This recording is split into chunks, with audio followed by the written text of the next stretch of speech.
दरवाजे के कोने से झांकती इन आंखों को देखिए। ये वही आंखें हैं जिन्होंने करीब 36 साल पहले एक कत्ल को होते हुए देखा था। बल्कि इस शख्स ने न सिर्फ कत्ल को होते हुए देखा था, कातिल भी यही शख्स है। लेकिन जुर्म करने के बाद कातिल कितनी कोशिश क्यों नहीं कर ले अपने गुनाह को छिपाने की, एक न एक दिन सच जो है दुनिया के सामने आ ही जाता है। शायद जेम्स हॉलोमैन ने भी यही सोचा होगा कि वो कत्ल करके बच जाएगा, लेकिन 36 साल के बाद आखिरकार पुलिस ने इस 65 साल के शख्स को पकड़ ही लिया। लेकिन इस कातिल के पकड़े जाने के पीछे की जो कहानी है वो सुनकर आप चौंक जाएंगे। वैसे तो ये एक बहुत आम बात है कि अगर कोई इंसान सड़क पर थूक दे, लेकिन ये आम सी हरकत ही इस 65 साल के जेम्स हॉलोमैन के लिए बहुत महंगी साबित हुई, क्योंकि उसकी इसी हरकत ने उसका 36 साल पुराना वो गुनाह, वो पाप, वो राज दुनिया के सामने खोल दिया, जिसे 65 साल का जेम्स हॉलोमैन 36 सालों से दुनिया से छिपा कर रख रहा था। और आखिरकार 36 साल के बाद जेम्स का वो खूनी चेहरा दुनिया के सामने आ गया, जिसे सुनकर आप चौंक जाएंगे। जरा सोचिए, जिस लड़की के, जिस बेटी के, जिस माँ के कातिल को तलाश करने के लिए, उसके कातिल के चेहरे को देखने के लिए, उसे सज़ा दिलाने के लिए एक परिवार को 36 साल का वक्त लगा होगा। जब उसने इस शख्स को कोर्ट रूम के अंदर देखा तब उन पर क्या गुजरी होगी। इन सारी बातों पर बात करेंगे, इसलिए वीडियो को आखिर तक ज़रूर देखिएगा।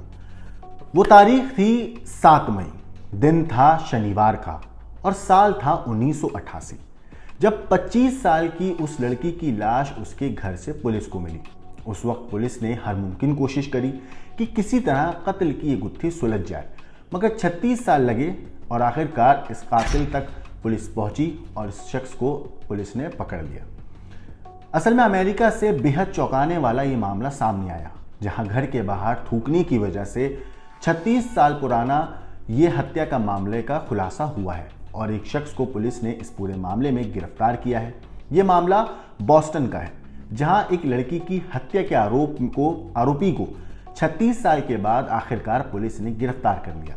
जेम्स हॉलोमैन पर 1988 में कैरन टेलर की चाकू घोंपकर हत्या करने का आरोप लगा है, क्योंकि अपराध जो स्थल था, जो क्राइम स्पॉट था जहां पे पूरी वारदात हुई थी, वहां से मिले सबूतों के साथ उसका डीएनए जो है वो मैच कर गया। हालांकि टेलर के शव के पास से हॉलोमैन के नाम से एक चेक भी मिला था, लेकिन उस वक्त अधिकारी हत्या से उसका कोई भी कनेक्शन सही तरीके से जोड़ नहीं पाए थे।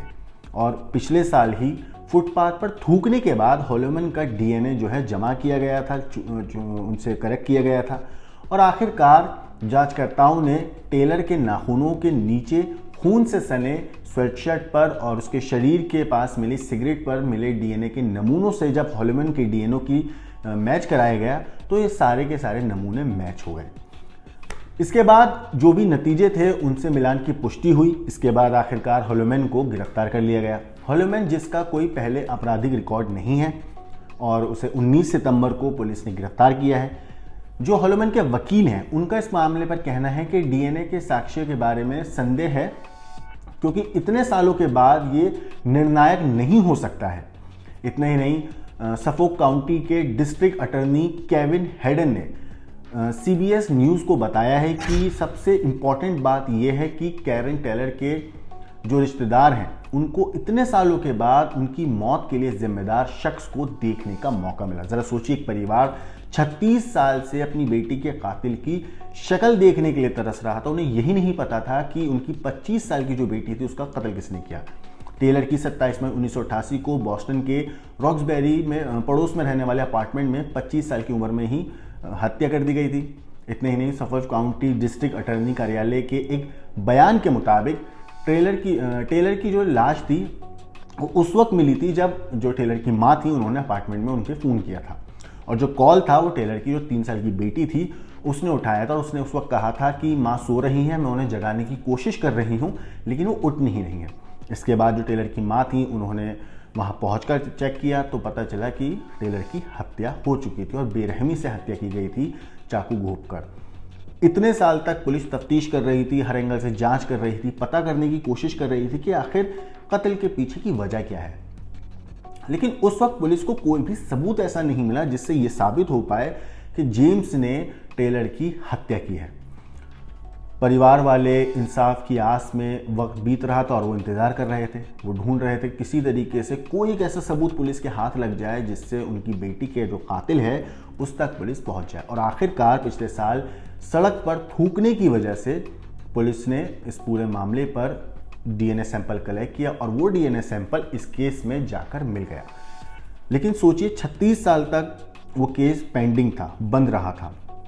लेकिन थूक के जब नमूने मिले तो पुलिस ने किस तरीके से केस को सॉल्व किया, कैसे थूक के नमूनों को उस डीएनए से कलेक्ट करवाया और दोनों के दोनों जो डीएनए थे वो मैच हो गए, जो सिगरेट के बट पर मिले थे और नाखूनों के अंदर जो चमड़ी के नहीं मिले थे। इन सारी चीज़ों से पुलिस ने ये पूरा का पूरा जो केस है वो फिर से रीओपन किया और सारे सबूतों को इस्टेब्लिश किया, बाकायदा कोर्ट में पेश किया। कोर्ट में पेश करने के बाद सारी चीज़ें जज के सामने रखी। जज ने सारे सबूतों को ध्यान से देखा और जब जेम्स के डीएनए और टेलर के डीएनए जो है सब चीज़ें मैच हो गई, सारे सबूतों में टेलर की इन्वॉल्वमेंट का पूरा साबित हो गया, तब जाकर पुलिस ने 19 तारीख को टेलर को आखिरकार गिरफ्तार कर लिया। अब इस केस में अगले महीने यानी कि 29 अक्टूबर को डेट है, कोर्ट के सामने दोबारा से टेलर को पेश किया जाएगा। इस मामले में जो भी अपडेट आएगी हम आपको ज़रूर बताएंगे। बाकी 36 साल पुराने इस केस को थूक की चंद बूंदों की वजह से कैसे पुलिस ने सॉल्व किया है, इस पूरी चीज़ के ऊपर आपका क्या कहना है, क्या सोचना है, हमें कमेंट करके ज़रूर बताइएगा। बाकी देश और दुनिया की क्राइम की खबरों के लिए देखते रहिए क्राइम तक।